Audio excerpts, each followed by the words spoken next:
જે આપણા દેશના રાષ્ટ્રપિતા અને જેમણે ભારતની આઝાદી માટે અહિંસક લડાઈ ચલાવી આપણને આઝાદ કર્યા એવા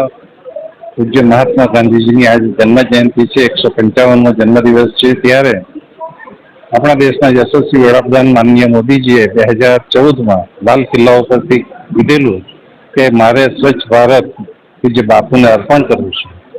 એમાં ઘણા બધા કામો થયા। સ્વચ્છ ભારત મિશનમાં નદીઓ શુદ્ધ કરવાનું, ટોયલેટ બનાવવાનું, લોકોના હર ગલી મોહલ્લામાં સફાઈ કરવાનું, અનેક કામો કરવામાં આવ્યા। પરંતુ ભારત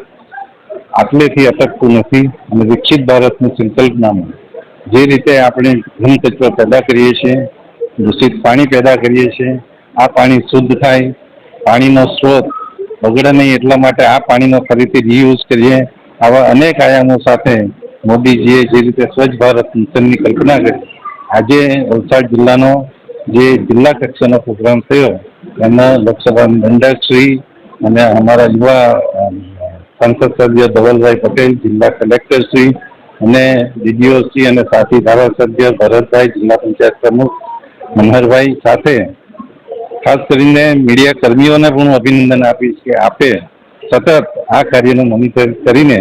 લોકોને એક જાગૃતિમાં ઘણો અગત્યનો ભાગ ભજવ્યો છે। અને ખાસ કરીને જિલ્લા વહીવટી તંત્ર, કલેક્ટરશ્રી અને ડીડીઓશ્રી અને એની સમગ્ર ટીમને પણ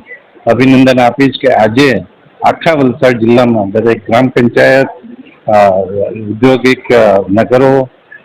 નગરપાલિકાઓ બધા મળીને લગભગ 1.5 થી 2 લાખ લોકો સ્વચ્છતા અભિયાનમાં જોડાયા છે। અને આપણે સૌ સાથે મળીને જે મોદીજીએ આપણને જે સંકલ્પ આપ્યો છે કે સ્વચ્છતા હી પ્રભુતા, તો એ પ્રભુતામાં આપણે સૌ જોડાઈએ એવી નમ્ર વિનંતી, શુભેચ્છા, આભાર।